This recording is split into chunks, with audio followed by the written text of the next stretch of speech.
Hello, Aaron here, back with another video mentioning the kits of Mavuika, Citlali, and Lan Yan, the newest characters to be revealed for Genshin. These are my initial thoughts on these characters and what I think could be changed for them to be in a healthier spot. I will also be mentioning these characters in order of how you all voted, so Mavuika's first, then Citlali, and we will finally mention Lan Yan after those two. Let's start off with Mavuika, where the Yap Fest will commence, starting with her kit. Mavuika is a main DPS at her core, but she also has some supportive capabilities. Most of this is done with her elemental skill, which has a tap and a hold version and grants her 80 Night Soul points. The tap version is first. This tap version summons a red Raiden ring on the back of the on-field character, and this ring will deal damage up to 10 nearby targets, which does count for Bloom cores. This damage has no elemental ICD and can only deal damage at most once per 2 seconds. The duration of this ring depends mostly on if there are other Natlan units in the party, but at a base, it will usually be 16 seconds. The hold version of her skill lets her ride her motorcycle. While on this motorcycle, she will gain a pyro infusion and a large damage increase to her normal and charged attacks, which will be performed by her beating the enemy up with her said motorcycle. Mavuika's ultimate is unique as it doesn't require energy and instead requires Fighting Spirit, which is gained by consuming Night Soul points and by performing normal attacks. Each Night Soul point consumed equates to 1 point of Fighting Spirit, and each normal attack equates to 1.5 points of Fighting Spirit. Mavuika can only use her Elemental Burst when she has 50% of her total Fighting Spirit amount, which is 200 or higher. Mavuika gains 80 Night Soul points from her skill and 10 from her Elemental Burst, totaling at 90. This means that she cannot guarantee that she will be able to cast her Elemental Burst since she needs 50% or more of her maximum Fighting Spirit amount, which would be 100. When she does cast her ultimate, she enters the Night Soul state where she performs a large damaging AoE slash. She then gains a buff for 7 seconds that increases the base scaling of her ultimate and motorcycle's normal and charged attacks by differing amounts. Her passives grant her additional benefits, as one provides a 35% attack buff to Mavuika for 10 seconds after Night Soul Burst is triggered, and the other increases the damage percent of the on-field party member by 0.25% for each point of Fighting Spirit consumed by her Elemental Burst up to 50%. This buff will then decay over the next 20 seconds until it hits 0%. Mavuika has a very versatile kit, but again, she focuses on being a strong main DPS. Mavuika's damage is large in both single target and AoE situations when she's used for her normal and or charged attacks. The main issue with Mavuika's kit right now is that she offers no meaningful upgrade to the better comps in the game. If we compare her to the current best pyro DPS, Arlecchino, we'll notice that Mavuika is outputting around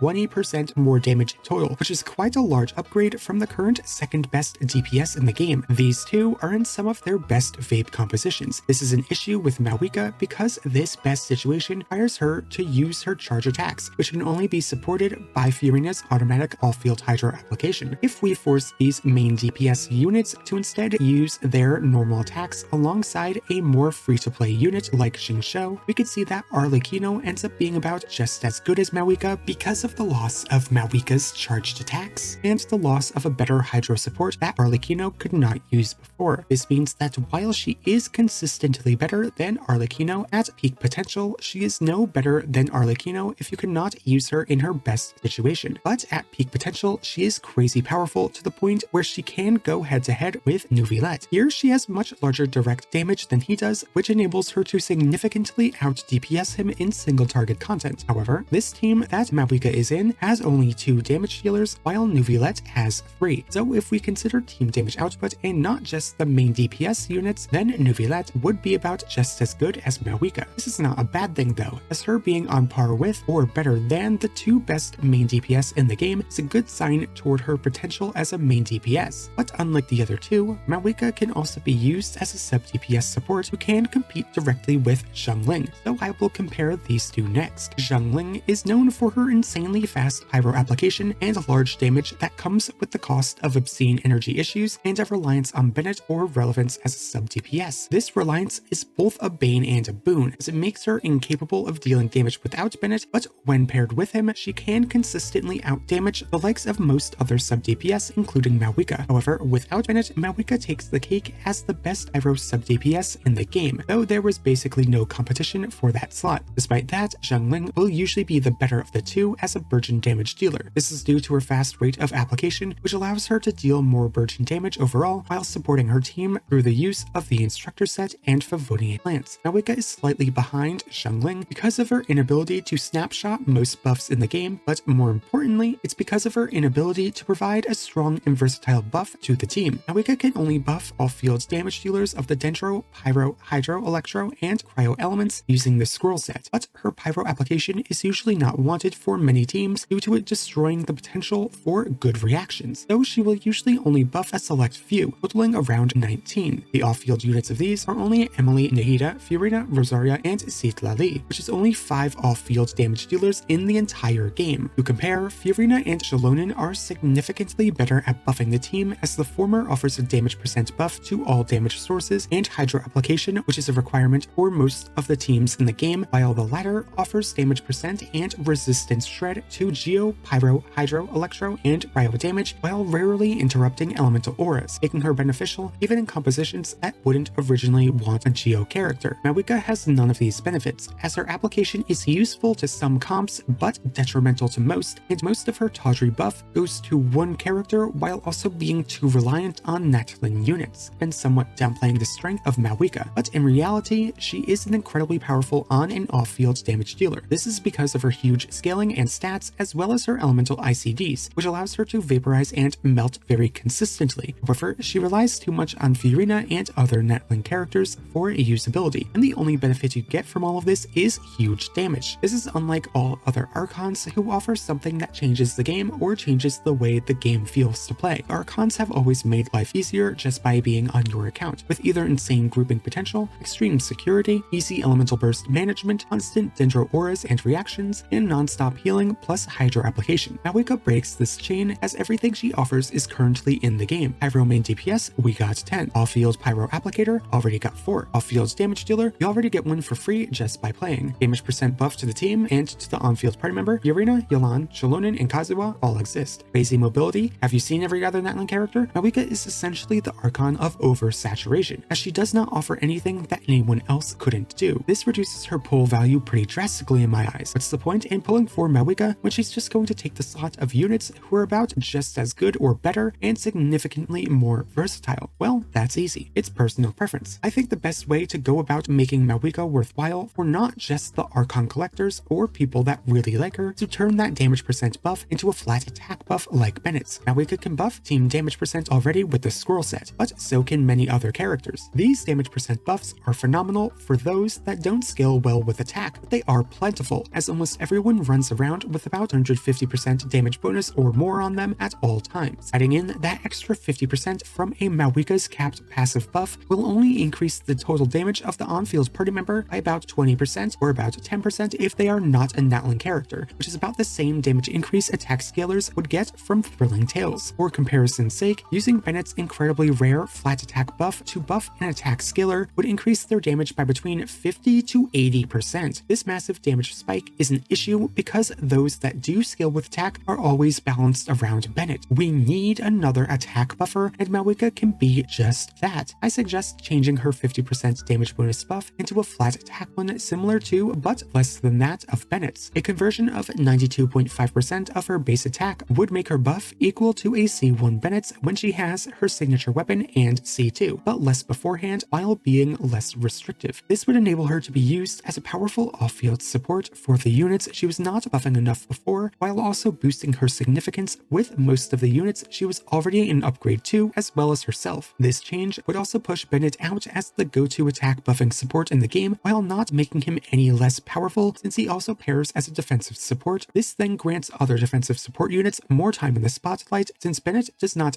have to be used with every single attack scaling DPS anymore. This was the obvious solution, and I have no idea why they didn't go with this option. The only thing I could think of is Mwalani. She already gets enough damage percent from her supports to the point that instructors or Viridescent would usually be about just as good, if not better. Now, don't get me wrong, Mavuika is an incredible character, but she has a low pull value due to her reliance on other Natlin units for usability, and because she competes in the exact same spot as 10 other units along with an overpowered free-to-play sub-DPS. Her main draw is her ability to swap up between support and main DPS, as well as her vertical investment options, which I haven't mentioned before, but they are all stupid stupidly overpowered. This makes her a good pull overall, especially if you plan to vertically invest into her. But if you have a Pyro main DPS that you like already, if you don't mind Zhongli, if you don't really enjoy Natwin characters all too much, and if you don't want to vertically invest into Mavuika, then you will gain essentially no benefit from this character, which is pretty disappointing for an Archon in my eyes. But with the Mavuika Yapfest over and done with, let's move on to the other characters. Citlali is a defensive support and burst DPS hybrid unit. Her skill has her summon a shield based on her elemental mastery. After this is done, she gains 24 Night Soul points and enters the Night Soul Blessing state. Additionally, when Citlali has 50 or more Night Soul points, she will start consuming them to summon a cryo swarm around the active character, dealing cryo damage every second and applying cryo once per 2 seconds. Citlali's elemental burst has her deal a large bout of cryo damage in an AoE, which will then deal damage again to up to 3 enemies. Also note that her elemental burst is pretty unique, as the initial hit applies 2 units of cryo, and the subsequent hits apply 1 unit of cryo. This makes her burst very good at guaranteeing the cryo aura on the enemy, no matter what other elemental aura might be on the enemy. The initial hit will also grant her 20 Night Soul points, and the additional hits will grant her 3 Night Soul points each. In total, her entire kit can grant her 57 Night Soul points. This is important because this means that she needs to use her elemental burst in order for her off-field cryo application to occur. However, if you do not want her cryo application to occur, which can be good for Mualani teams, then you don't have to use her elemental burst. But be wary, because over time it will end up occurring anyway. Her passives grant her additional benefits, as one provides 16 Night Soul points on an 8-second cooldown, and she will reduce the pyro and hydro resistances of nearby opponents if they were afflicted with the freeze or melt reactions. The other passive increases the damage of her skill and burst based on her elemental mastery. Citlali is a pretty powerful unit, as she offers some good damage, shielding, and buffs overall, though her buffs are very restrictive. Citlali's damage, buffs, and defensive utility are basically all Zhongli's damage and utility, but better, though niche. She offers 20% res shred, but only to hydro and pyro damage, and not even her own damage. She offers a shield, but it's only above Zhongli level against cryo damage, and finally she has damage that's just better than his almost all of the time. On top of that, she offers cryo application in an AoE of once every 2 seconds, which is not much, but when paired with Rosaria, it does enable situations where some pyro characters like Arlecchino and Mavuika can forward melt consistently. This grants these characters new and powerful comps which were not available previously in order to boost their damage to new heights. Citlali has a very strong kit for those that can utilize it well. Her only real issue is that she is the first character to be introduced as supposed to help support pyro-focused melt comps and hydro-focused freeze comps. Therefore, it's pretty difficult to think of any changes to her kit, as it could dramatically impact those that come out later down the line. Right now, it seems like she will work best as a strong support upgrade to Zhongli, alongside a slow reverse vape main DPS like Arlecchino, Gaming, and Mavuika for vaporizes plus melts or only melts. Though she would also do well alongside a hydro main DPS that works well with freeze like Nuvilet. In the previous mentioned melt teams, Citlali will be able to increase these characters' damage to a similar level as to what Kazuha could do, or better, because of the res shred % damage bonus and the occasional or consistent forward melts. I don't think she needs any buffs or nerfs, as she's in a very good spot right now as a niche defensive buffing support. If anything, I would like to see her res shred buffed up a bit to 40% so that she would be a great substitute for Zhongli and Animo units in more teams that don't want a healer. Jolonin can have 36% shred passively for 5 elements, so why is Citlali limited to 20% for only 2 elements, while also having the current worst of the 2 forms of defensive utility? It just doesn't make sense to me, and I don't think it will change the game too much. It'll just guarantee her spot in a niche without a chance of her getting pushed out of that niche, like what happened with another 5-star cryo support. But overall, Citlali seems like a good unit. She shields, she applies cryo, she can nuke, she shreds resistances, she buffs the team, she does a lot. If she does stay this exact same way in the future, then I can see her being a solid pickup that'll last for a long time. And now, let's end off the video with Lan Yan. down. Lan Yan is the first Animo shielder to be released into the game. Her skill has her dash forward and apply her shield, scaling based on her attack to the on-field party member for 8 seconds. Similarly to Kuching, Alhaitham, and Chiori, this ability can be held down to aim it. If her dash touches an enemy, she will leap back and deal Animo damage to that enemy. Her elemental burst has her deal damage in an AoE while she groups nearby enemies. Her passives are interesting, as her first will convert her shield and her leap back damage into the type of the elemental damage she comes into contact with her dash. Her other increases her skill and bursts damage by an amount based on her elemental mastery. Her constellations also grant her some additional buffs. Her first allows her to deal 2 instances of her elemental skill's dash back damage when the elemental infusion on her skill occurs. Her second restores 40% of her shield's value once every 2 seconds when an ally normal attacks with it on. Her fourth increases the team's elemental mastery by 60 when she uses her elemental burst, and her sixth grants her an extra charge of her skill. Lan Yan has a very powerful offensive and defensive kit. She offers 60 elemental mastery when she bursts, potential 40% resistance shred with Viridescent, and a potential 48% attack buff from Thrilling Tales. This is everything she has to offer, and when we compare it to Zhongli, we can see that she will simply overtake him. For Arlecchino specifically, we can see that Lan Yan will increase her damage much more than Zhongli would, but only if she applies Viridescent's resistance shred to the enemy. Otherwise, when she's at C6, she will be on par with Zhongli. Zhongli cannot compete with the total offensive buffs that Lan Yan can provide one character, as he offers half the resistance shred and attack percent she does without any form of elemental mastery. His main benefit, though, is that he can do his shielding and buffing job much more easily, and he applies these buffs to the entire team, which Lan Yan cannot do outside of mono-element compositions. The large amount of powerful buffs for the on-field main DPS she has at her disposal is what pushes her above and beyond as one of the best hypercarry supports in the game. But outside of that one supportive role, Lan Yan will not be able to compete as well as some other units. Overall though, she is still a pretty strong defensive support. Her main issue is uptime, but it makes sense as to why they gave her shield uptime issues, since she can increase the damage of her team with 40% res shred from Viridescent, the 48% attack buff from Thrilling Tales, and the 60 elemental mastery from her C4. On top of that, she can group enemies with her ultimate while also providing a shield to the on-field party member. In fact, she does so much that giving her more uptime on her shield feels like it might end up being overkill. Instead, it seems like her uptime issues are supposed to incentivize the player to use her with Thrilling Tales as a hyper carry buffing support. I think that this is a fine niche for her to be a part of, since if she did have better uptime, she might be broken. If anything, I feel like a good buff to her would be to maybe extend the duration of her shield by maybe like 2 seconds or so, but again, I don't think it's necessary. This is because at the end of the day, Lan Yan is still a powerful support capable of massively boosting the damage of one unit while also protecting them from taking damage. But those are just my initial thoughts on these units. Now I want to hear yours. What do you think of Mavuika? Are you also disappointed in her? Do you think Citlali has more teams than I suspect? Do you think Lan Yan can function as a DPS? Now I want to hear yours. What do you think of Mavuika? Are you also disappointed in her? Do you think Citlali has more teams than I suspect? Do you think Lan Yan can function as a DPS? Tell me your thoughts down in the comments below. But with that, I will get out of your hair. Thank you all so much for watching, and I hope to see you all next time when I make my guide videos on these units. Bye bye!